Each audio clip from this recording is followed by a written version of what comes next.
नमस्कार। ठोस आकृतियों मतलब सॉलिड फिगर्स के फॉर्मूले अक्सर परेशान करते हैं, है ना? तो आज हम इसी को एकदम आसान बनाने वाले हैं। गोला, बेलन, शंकु, घन और घनाव, इन सब के जो भी ज़रूरी फॉर्मूले हैं और जो खास ट्रिक्स एग्जाम में काम आती हैं, वो सब समझेंगे।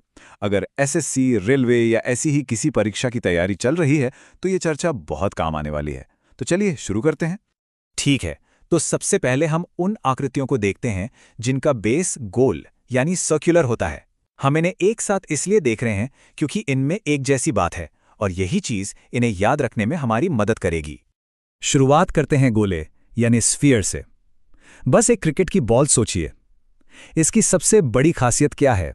यही कि इसकी सतह का हर एक पॉइंट इसके सेंटर से बिल्कुल बराबर दूरी पर होता है। एकदम परफेक्ट गोल।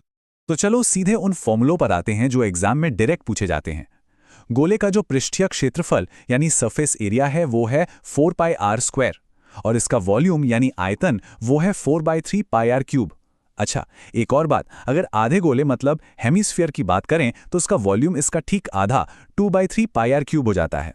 ये तीनों फॉर्मूले बहुत जरूरी हैं। अब एक क्लासिक एग्जाम ट्रिक वाला सवाल।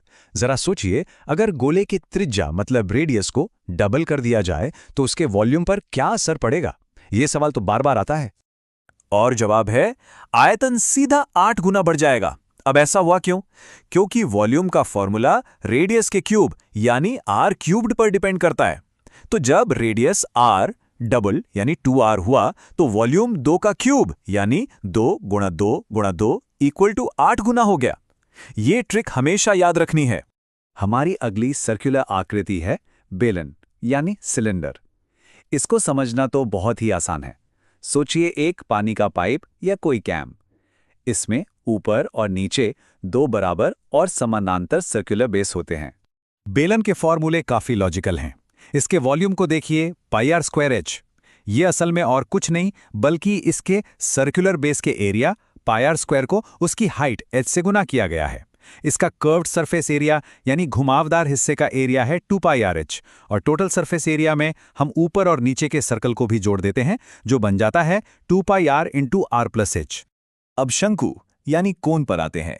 शंकु एक ऐसी ठोस आकृति है जिसका एक सर्कुलर बेस होता है और जो ऊपर की ओर एक पॉइंट यानी वर्टेक्स तक पतला होता जाता है, बिल्कुल एक बर्थडे कैप की तरह। चलिए अब इसके फॉर्मूले देखते हैं। इसका वॉल्यूम है 1/3πr²h। इस पर हम अभी वापस आएंगे। कर्व्ड सरफेस एरिया है πrl। यहां l का मतलब है तिर्यक ऊंचाई या स्लैंट हाइट, मतलब वो तिरछी वाली लंबाई जो बेस से चोटी तक जाती है। और इसे हम पाइथागोरस थ्योरम से निकाल सकते हैं। l = √r² + h²। और यहां आता है सबसे जरूरी कॉन्सेप्ट। एक शंकु का आयतन अगर उसकी ऊंचाई और आधार की त्रिज्या एक बेलन के बराबर हो तो हमेशा हमेशा उस बेलन के आयतन का 1/3 यानी 1/3 होगा।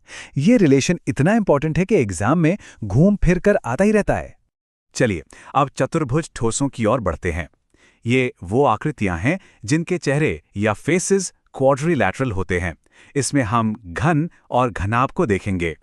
सबसे पहले है घन यानी क्यूब। इसको पहचाना तो सबसे आसान है। 6 बराबर स्क्वायर फेसेस और सभी भुजाओं की लंबाई भी एक जैसी, बिल्कुल एक लूडो के पासे की तरह। इसके फॉर्मूले तो शायद सबसे सिंपल हैं। अगर साइड की लंबाई a है तो वॉल्यूम है a³। सरफेस एरिया है 6a², क्योंकि इसमें 6 बराबर स्क्वायर हैं। और हां, हमारी वही पुरानी ट्रिक यहां भी काम करती है। अगर भुजा को डबल करेंगे तो वॉल्यूम 8 गुना हो जाएगा। घन का ही एक तरह का भाई है घनाभ। ये एक ऐसी ठोस आकृति है जिसके 6 रेक्टेंगुलर फेसेस होते हैं, ठीक एक जूते के डिब्बे की तरह। इसमें लंबाई, चौड़ाई और ऊंचाई अलग अलग हो सकती हैं। घनाभ के फॉर्मूले भी बड़े सीधे हैं। वॉल्यूम निकालना तो सबसे आसान है। लंबाई गुणा चौड़ाई गुणा ऊंचाई यानी l × b × h। Surface area थोड़ा लंबा लगता है, 2lb + bh + hl, पर यह बस सभी 6 रेक्टेंगुलर फेसेस के एरिया का जोड़ है। और सबसे लंबे विकर्ण यानी डायगोनल की लंबाई होती है √l² + b² + h²।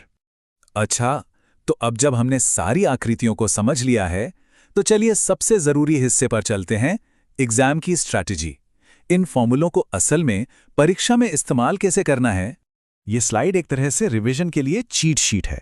यहाँ एग्जाम से ठीक पहले देखने के लिए सभी वॉल्यूम के फॉर्मूले एक जगह पर हैं। जरा इस पैटर्न पर गौर कीजिए। गोले का वॉल्यूम r³ पर निर्भर करता है, बेलन का वॉल्यूम उसके बेस एरिया और हाइट का गुणा है, और शंकु हमेशा बेलन का 1/3 होता है। ये पैटर्न याद रखना बहुत जरूरी है। तो एग्जाम में सीधे फॉर्मूले कम और इन कॉन्सेप्ट्स पर सवाल ज्यादा आते हैं। जैसे अगर डायमेंशंस बदल दिए तो वॉल्यूम पर क्या असर होगा, या एक गोले को पिघलाकर कितने शंकु बनाए जा सकते हैं, या फिर एक ऐसी आकृति का वॉल्यूम बताओ जो एक बेलन और शंकु को मिलाकर बनी हो। ये सभी सवाल वॉल्यूम की समझ पर ही टिके हैं। तो इस पूरी चर्चा का सबसे बड़ा निचोड़ क्या है? ये कि सिर्फ आकृतियों के नाम नहीं बल्कि उनके वॉल्यूम के कॉन्सेप्ट को समझना है। ज्यादातर सवाल इसी एक सिद्धांत पर टिके होते हैं, कंजर्वेशन ऑफ वॉल्यूम। मतलब जब एक चीज को पिघलाकर दूसरी चीज बनाई जाती है तो उनका आकार बदलता है, आयतन नहीं। अगर ये एक बात समझ आ गई तो कोई भी सवाल